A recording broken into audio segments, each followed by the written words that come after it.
चुड़ैल और कुआं। एक जंगल में कुआं था और वहीं पर एक पेड़ था, उस पर एक चुड़ैल रहती थी। एक दिन वो सोचने लगी, मैं बहुत दिनों से भूखी हूँ, तो सोचा कि इस कुआं पर गांव से लोग पानी भरने के लिए आते हैं, तो मैं उन्हें में से एक शिकार करूंगी।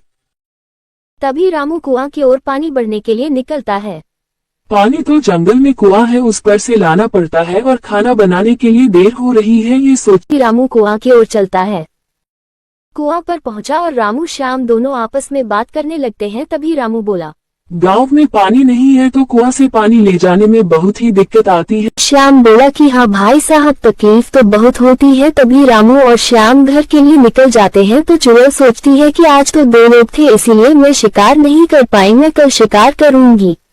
रामू रास्ता में सोचता है कि मैं आज अपने दोस्त से मिलने जाऊंगा। फिर घर पहुंचता है, अपनी पत्नी से बोलता है कि भाग्यमान चाय बना लाओ। फिर उसकी पत्नी चाय लेकर उसको देने आती है और चाय देकर वापस चली जाती है। फिर चाय पीकर रामू अपने दोस्त से मिलने के लिए घर से निकलता है। रामू रास्ता में सोचता है कि आज तो मेरा दोस्त मुझे देखकर खुश हो जाएगा। फिर रामू अपने दोस्त के पास पहुंच जाता है। फिर दोनों आपस में बात करने लगते हैं। रामू कहता है कि तुम्हारा ठेला कैसा चल रहा है? राकेश बोला, ठेला बहुत अच्छा चल रहा है, और तुम सुनाओ। फिर आपस में बात करके दोनों अपने अपने घर चले जाते हैं।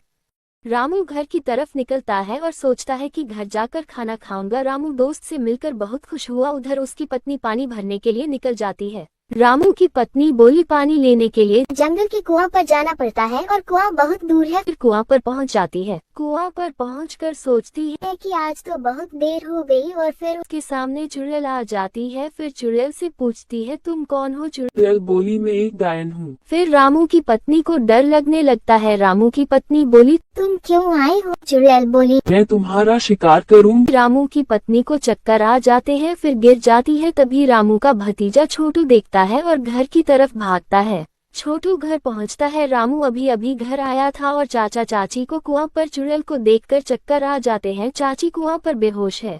रामू बोला, छोटू बेटा, मैं अभी तेरी चाची को लेकर आता हूँ। रामू घर से कुआं की तरफ निकल पड़ता है और कुआं से थोड़ी दूरी पर देखा है उसकी पत्नी बेहोश है। फिर देखता है इधर उधर चुड़ैल नहीं दिख रही थी। रामू अपनी पत्नी को ठेला पर रख ले जाता है। घर पर अपनी पत्नी को करके रामू जंगल की ओर तांत्रिक महात्मा को देखने लगता है। इधर उधर जंगल में रामू बहुत देर से तांत्रिक बाबा को देखने लगता है। बाबा नहीं मिलते और रामू उदास हो जाता है। थोड़ी दूर से बाबा दिखाई देते हैं। रामू बाबा के पास जाता है। फिर रामू बोला, बाबा मेरे घर पर चलो, मेरी पत्नी को चुड़ैल ने बेहोश कर दिया है। फिर बाबा उसकी बात सुनकर रामू के घर के लिए चल पड़ते हैं। बाबा सोचने लगते हैं, मैं चुड़ैल को जलाकर भस्म कर दूंगा। बाबा फिर रामू के घर पहुंच जाते हैं। हवन करने लगते हैं। चुड़ैल आ जाती है। चुड़ैल जोर जोर से चिल्लाने लगती है, बचाओ बचाओ। बाबा चुड़ैल को जलाकर भस्म कर देते हैं। फिर रामू हंसी खुशी से अपना जीवन जीने लगता है।